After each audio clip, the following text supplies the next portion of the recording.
Listo, esto ya lo vimos la clase pasada, que es lo que tiene que ver con la entrega. Entonces el siguiente tema que vamos a ver hoy es el tema de drenajes y subdrenajes. Yo les había mencionado que nosotros necesitamos cuidarnos mucho del agua en el tema de las vías, porque el agua puede ser bastante dañina para nuestras vías en general, no solo pavimentos. Aquí ya vamos a hablar en general de vías. ¿Por qué? Se pueden inundar las vías, se puede dañar la estructura del pavimento, que es lo que acabamos de ver, o puede afectar los taludes tanto de terraplenes como de corte, tanto de rellenos como de corte.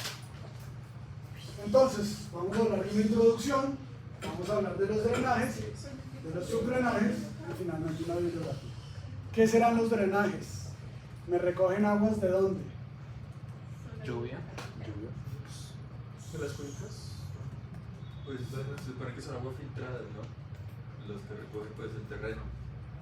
¿Seguro? ¿Eso no serán los subdrenajes?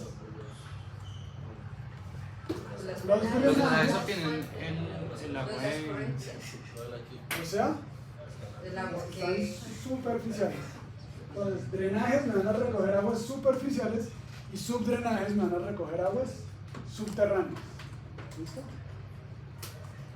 Entonces podemos decir que las estructuras hidráulicas son herramientas fundamentales para el efectivo control y manejo del agua de una vía. Por tal razón, la construcción y mantenimiento de estas obras dependerá en gran parte de la vía útil de una carretera. Fíjense que ahí nos sale una palabrita: mantenimiento. No solamente la construcción, nosotros tenemos que hacerle mantenimiento a las estructuras. Si nosotros no le hacemos mantenimiento a las estructuras, es como si no las hubiéramos construido. Si las estructuras se tapan, se colmatan, se dañan, dejan de funcionar, y para lo que las necesitamos, que es recoger el agua y evacuarla, no lo vamos a hacer. Yo tuve oportunidad el año pasado de visitar una vía en Buenaventura, una de las que va a uno de los puertos, porque precisamente están teniendo problemas. La vía no es muy vieja, la vía tiene como unos 8 años, 9 años de construida, y la vía ya está presentando un alto grado de deterioro en el pavimento. Resulta que cuando llegamos, una persona de a pie, como se dice, cuando llega y pasa por la vía, no encuentra las cunetas. Resulta que las cunetas sí están, y las cunetas existen. Lo que pasa es que las cunetas, como les dije yo en su momento, parece que las hubieran construido como materas. En este momento las cunetas están colmatadas de tierra y creció vegetación, y la vegetación se unió con la vegetación del resto de la zona. Entonces uno no sabe dónde empieza la cuneta y dónde termina la cuneta, porque está totalmente colmatada. Entonces las cunetas no están sirviendo.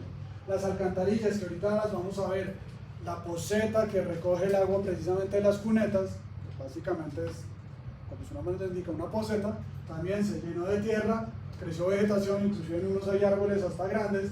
Entonces igual la poceta terminó convirtiéndose en una matera. Entonces todas las estructuras de drenaje están fuera de servicio, y cuando se hizo el análisis del pavimento se llegó a la conclusión que el pavimento construido, la estructura, es una muy buena estructura, pero todo el problema se está presentando es por tema de agua. Allá en Buenaventura dicen que llueve lo que no llueve en el resto del país.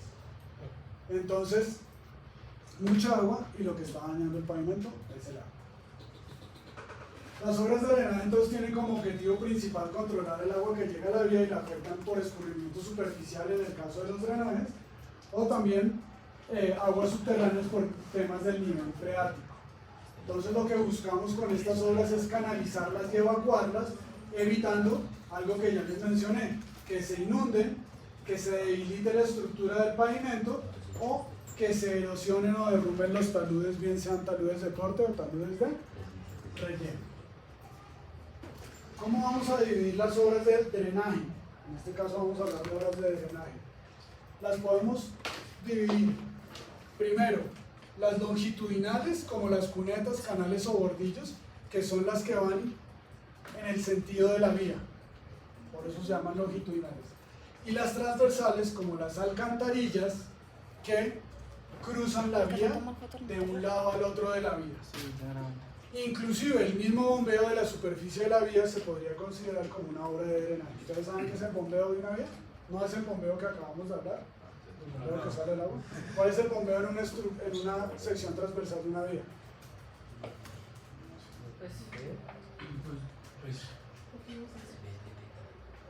¿Ya vieron la sección transversal en diseño geométrico? ¿No? Sí, no saben en qué van en diseño geométrico. ¿Cómo qué? La inclinación que se mantiene para que caigan las cunetas. Entonces ahorita lo vamos a ver. Y obras para el control de erosión de taludes. Se encuentran las zanjas de coronación, canales colectores o disipadores. Todo esto lo vamos a ver ahorita en detalle. Entonces empecemos con el bombeo precisamente. Cuando nosotros tenemos una sección transversal de una vía, si vemos la parte superior de la vía, la capa de rodadura no es completamente horizontal. Podemos decir que el bombeo es la pendiente transversal que se da en las carreteras, calles o aeropistas. Es esta pendiente transversal, que generalmente es del 2%. En pavimento rígido puede bajar al 1.5%, eso lo vamos a ver cuando vamos al proceso constructivo por un tema que se llama el microdrenaje. Y lo que hace es que todo el agua de lluvia que cae sobre la superficie de la vía escurra hacia los laterales, es decir, escurra hacia las bermas y hacia las cunetas. ¿Ok? Como tal no es una obra, ¿cierto? Es simplemente la pendiente que yo le doy al pavimento durante el proceso constructivo. ¿Qué pasa si estoy en una curva? ¿Tengo bombeo? ¿Sí? Sí, porque El peralte. El peralte es la inclinación, pero no es bombeo. El bombeo es en las partes rectas, donde yo tengo pendiente al lado y lado. Cuando llego a la curva, pues no lo necesito porque tengo el peralte que me da la inclinación y ya el agua pues rueda por el peralte de la curva. Ese es el primero. Segundo, los bordillos. Los bordillos todos ustedes lo conocen. Aquí los vemos allá en la vía de allá enfrente. Los bordillos es como una viga que se construye, ¿cierto? Puede ser construida en sitio como esta o puede ser prefabricada. Y la vamos a utilizar en zonas donde tenemos rellenos, donde tenemos terraplenes. ¿Cuál es la función del bordillo? Acabamos de hablar del bombeo. El bombeo dijimos que es la inclinación que me va a botar el agua hacia los lados de la vía. Si vamos en un relleno, pues el bordillo me va a trancar esa agua, no la va a dejar escurrir por la cara del talud, evitando que se me erosione el talud de la vía. Entonces, estos bordillos recogen el agua y por la pendiente longitudinal que tenga la vía, la va a llevar a las siguientes estructuras que se llaman los lavaderos. Entonces, si tenemos la vía aquí arriba, la vía termina aquí, en el borde contra un bordillo, el bordillo recoge el agua, la canaliza y la trae para entregarla a esta estructura que se llama un lavadero, y el lavadero va a hacer que el agua ruede por la cara del talud sin que esté cayendo del agua directamente del agua. Un detalle de un bordillo tradicional: es una estructura de más o menos de unos 15 centímetros de alto por 10 centímetros de ancho, que tiene un refuerzo en acero para que vaya anclado a la estructura del pavimento y no se vaya a mover. Como les dije, pues se puede fundir en sitio o se puede trabajar prefabricado. Y los lavaderos básicamente son unos canales o unas cunetas que pueden tener diversos tipos de secciones. Pueden tener secciones triangulares como la que vemos acá, trapezoidal. ¿Y la sección quién me la va a determinar? ¿De lavadero? ¿Cómo? La sección de lavadero. No. La precipita. ¿El ingeniero qué? Hidráulico. ¿Cierto? El ingeniero hidráulico, que es el que nos va a diseñar todas las alcantarillas por volúmenes y todo eso.